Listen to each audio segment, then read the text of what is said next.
네, 진보당 비례대표 전정덕 의원입니다. 민생이 최악입니다.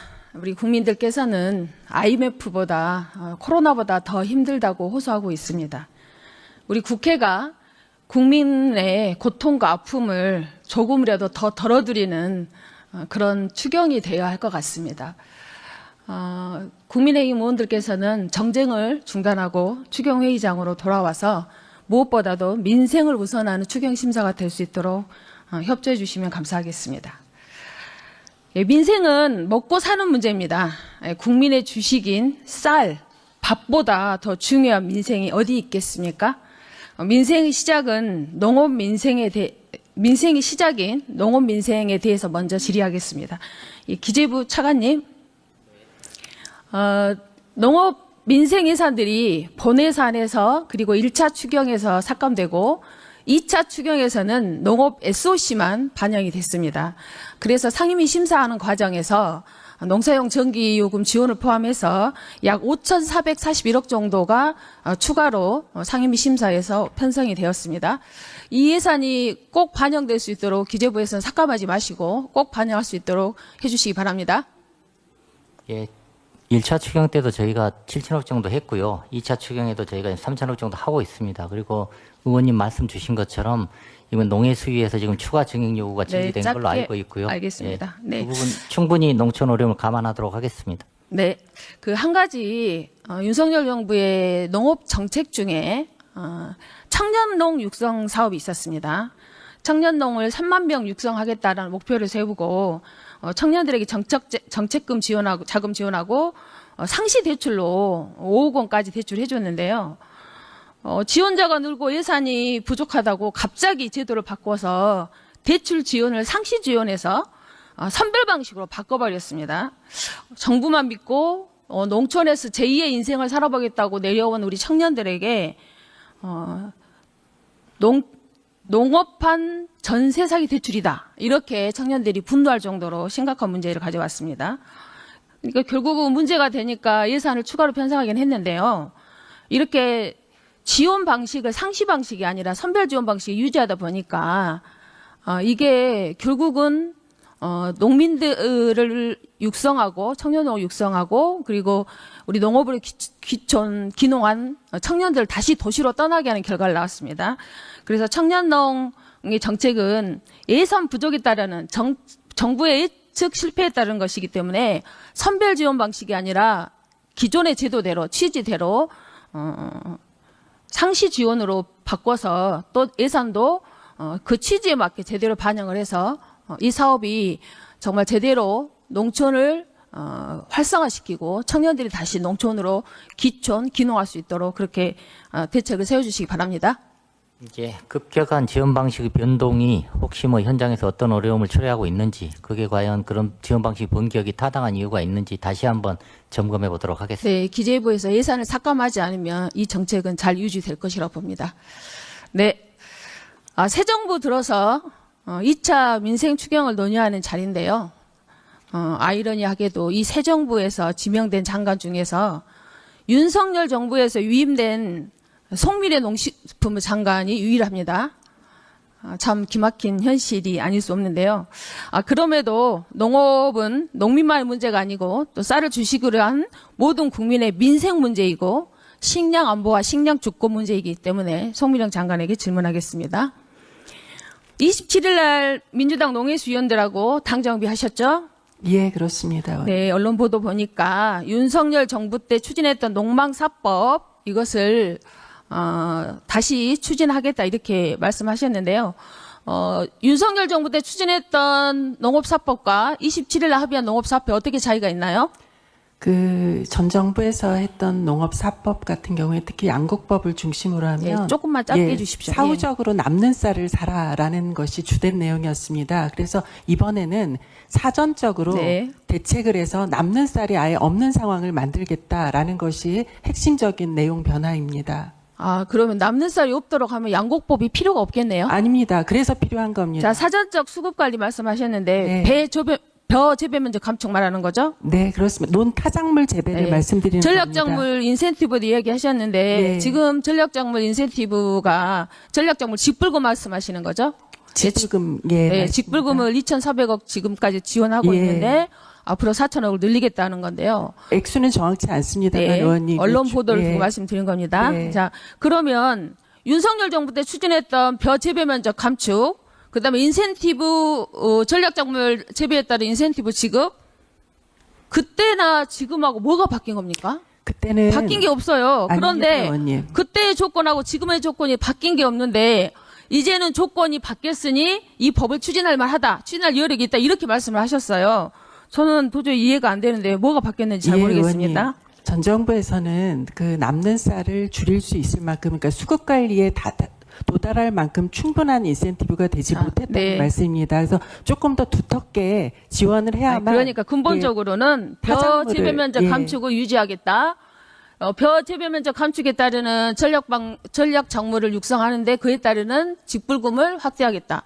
이것은 윤 정부 때 했던 정책이에요. 갑자기 바뀐 정책이 아니라는 겁니다. 자, 그리고 장관님께서는 그동안 쌀 과잉이 쌀값 과잉 생산 때문이다 이렇게 이야기를 하셨는데 우리 쌀의 과잉 생산이 문제가 아니라 지금 40만 8천 톤 매년 5천억 정도의 예산을 투자해서 40만 8천 톤의 수입쌀이 들어오는 것이 문제의 원인입니다.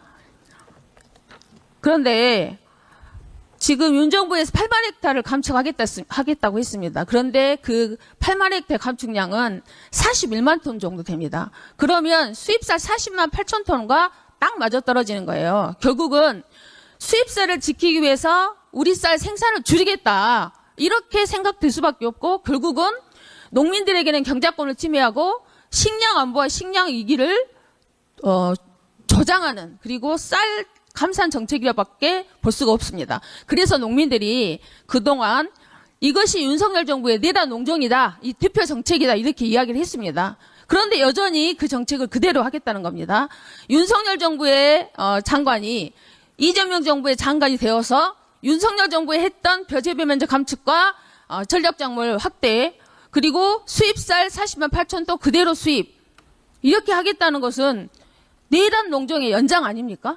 의원님, 그것은 이렇게 생각해 주시면 될 것 같습니다. 이전 정부에서 그 전략작물 직금으로 할 수 있었던 그 규모와 작물의 한정성이 있었습니다. 그러니까 농가들 입장에서는 쌀을 재배하는 것보다 다른 작물로 넘어가는 게 쉽지 않은 여건이었거든요. 장관님, 예. 지금 문재인 정부나 윤석열 정부 때 식량 자급률을 정부에서 목표로 똑같습니다. 식량 자급률 목표를 98%로 하겠다 했습니다. 그러나 지금 최근 5년 평균은 94%에 불과합니다. 벼 재배 면적도 그동안 해마다 줄여와가지고 지금 69만 헥타 정도 됩니다. 감사원에서도 69만 헥타는 유지해야 된다고 그렇게 말했습니다. 그런데 지금 8만 헥타를 줄이겠다는 것은 전체 면적이 11%를 줄이는 거죠. 그렇게 되면 61만 헥타가 됩니다. 그렇게 되면 지금 식량 자급률이 94% 정도, 평균 94%인데 위 식량 자급률이 84%로 줄어드는 거예요. 그러면 정부가 문재인 정부하고 윤석열 정부가 세웠던 식량 자급률의 목표가 98%였는데 거기에는 턱없이 모자란 겁니다. 그리고 이재명 정부에서는 식량 자급률을 식량 주권을 국가의 안보로 인식하고 식량 자급률을 더 확대하겠다는 그런 정책을 폈습니다. 맞습니다. 그런데 지금 정책이 거꾸로 가고 있는 거 아닙니까? 아닙니다, 주장은 그렇게 하고 의원님. 있지만 정책은 거꾸로 가고 있습니다. 의원님, 그렇지 않습니다. 윤석열 정부 때 했던 정책을 그대로 하겠다는 거 아닙니까? 아닙니다, 의원님. 근본적으로 다릅니다. 그러니까 다르다는 것에 도저히 납득이 안 간다는 아니요, 거예요. 의원님. 어떤 것이 다르죠? 그러니까 의원님. 지금 추진하고 있는 정책하고 지금 앞으로 하겠다는 정책이 무슨 차이가 있냐는 말이에요. 그러니까 우리 식량이 쌀만 있는 게 아니잖아요, 의원님. 그러니까 지금 우리가 식량 자급률을 높이기 위해서는 다른 수입하는 다른 식량 작물을 우리가 재배하고 제가 시간이 쌀은 없습니다. 남는 시간이 쌀을 줄이는 없기 게 맞지 때문에 않겠습니까? 자, 지금 추진하고 있는 것은 결국은 벼 감산 정책을 통해서 식량 자금률을 위협하고 식량 위기 시기에 식량을 오히려 더 축소하는 방향으로 되어 있습니다. 윤석열 정부의 정책과 이재명 정부의 정책이 다를 수밖에 없는데 저는 그대로 송미령 장관을 위임했다는 것은 이 윤석열 정부의 내란 농정을 그대로 위임하겠다는 것밖에 해석이 되지 않습니다. 확연하게 다릅니다, 의원님. 예, 1분 더 주세요. 예, 그리고 지금 이재명 대통령께서도 후보 시절에 쌀 의무 수입 물량을 감축하겠다고 얘기했습니다. 그러면 지금 쌀 의무 수입은 30년 전에 당시에 물량 기준이었던 소비량을 기준으로 한 것입니다. 지금 최근 3년 소비량을 기준으로 계산해 보면 약 47% 정도가 줄었습니다. 그래서 이 기준으로 계산해 보면 약 19만 톤 정도를 줄일 수가 있습니다. 이렇게 줄이려면 대통령이 약속했고 정부에서 이것을 줄이려면 쌀 재협상을 해야 되고 그렇게 하려면 시급하게 이것을 대응하기 위한 TF를 구성해야 된다 봅니다. 이 관련해서 혹시 대응 관련한 TF 등을 포함해서 준비를 하고 있습니까? 공약사항에도 있는 사항이기 때문에 저희가 신중하게 검토하고 있습니다, 의원님. 네, 제가 계속 말씀드렸는데 결국은 지금 민주정부의 쌀 수입하지 않겠다. 그리고 농업을 식량 주권을 지키겠다. 그리고 농업을 국가 안보 산업으로 인식하겠다고 했는데 결국 펴는 정책은 윤석열 정부의 연장입니다. 저는 이 연장을 윤석열 정부의 농업 정책을 연장하기 위해서 송미령 장관을 위임한 것이 아닌지 양곡법을 비틀기 위해서 송미령 장관을 위임한 것이 아닌지 이렇게 생각될 수밖에 없는 부분입니다. 우리 농민들이 이러려고 남편이랑 고비를 넘은 거 아니지 않습니까? 국민들이 그렇게 한탄하고 있습니다. 의원님, 예, 마무리해 주시기 바랍니다.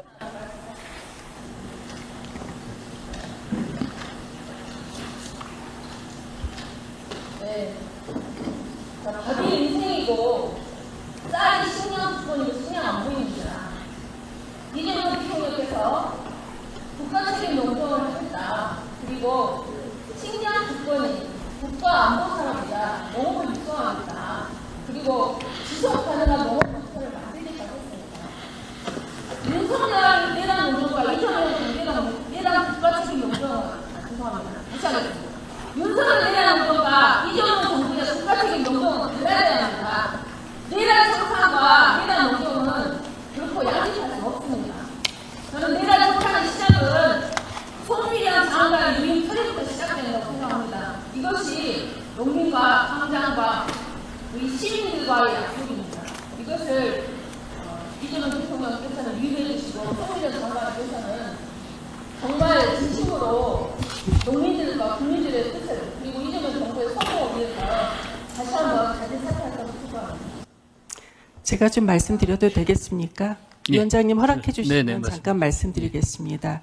예, 의원님 질타에 대해서 겸허하게 말씀 듣도록 하겠고요. 다만 그 사실과 다른 부분에 대해서는 좀 저도 이야기를 해야 될 것 같습니다.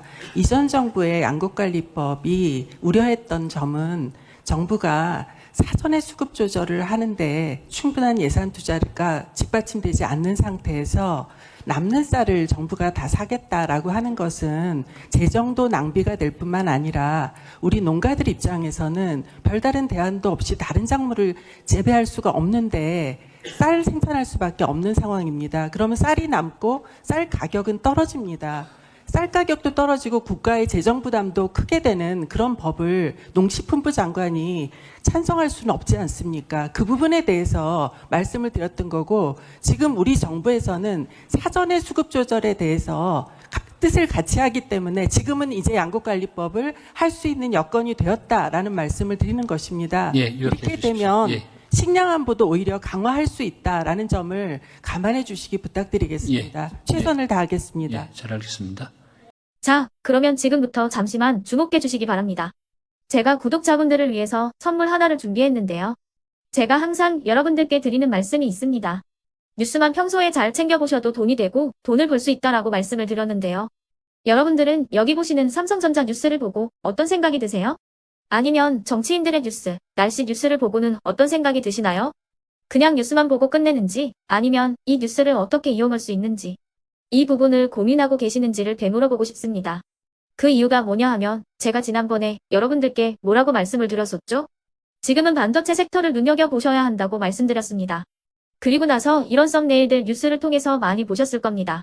반도체 내용이 이슈가 됐을 때 부자들은 어떻게 생각한다? 반도체 관련주들은 뭐가 있는지, 어떤 종목이 가장 좋은지, 어디에 투자해야 돈이 몰리는지 자연스럽게 생각한다고 제가 말씀을 드렸죠. 그 이유가 뭐냐 하면 부자들이 봤을 때는 이슈가 곧 돈으로 이어지고 그 이슈가 나에게 돈을 벌어준다는 경험적 확신이 있기 때문에 부자들은 항상 이런 사회적 이슈를 관심 있게 챙겨본다고 제가 말씀을 드렸습니다. 이번에도 마찬가지인데요. 제가 지난번에 시청자분들과 함께하는 주식으로 수익 내기 이벤트를 진행했었죠. 당연히 100% 무료로 진행을 했었고요. 여기 보시면 아시겠지만 제가 지난번에도 구독이라고 보내주신 모든 시청자분들께 반도체 관련주 중에 가장 크게 급등할 딱 한 종목, 많은 종목도 아니라 한미반도체 한 종목을 여러분들께 추천드렸어요. 그러면서 여기 나와 있는 대로 정확히 얼마에 매수해야 하는지, 그리고 수익률이 어느 정도 나왔을 때 팔아야 하는지를 이런 부분들까지 여러분들에게 정확히 알려드렸었는데 지금 실제로 어떻게 되었다? 오른쪽을 보시면 아시겠지만 제가 지난번 문자 발송으로 이 한미 반도체를 소개해드리고 나서 실제로 이렇게 5배 이상 어마무시한 상승이 나왔습니다. 100만 원만 투자를 했어도 무려 500만 원이 넘는 수익금이 생긴 거죠. 그래서 당시에도 굉장히 많은 분들이 제가 드린 이 한미 반도체로 수익을 내실 수가 있으셨을 텐데요. 다시 한번 축하드린다고 말씀을 드리겠고 이번에도 마찬가지입니다. 앞으로도 2024년, 2025년 계속해서 기대해볼 섹터는 AI입니다.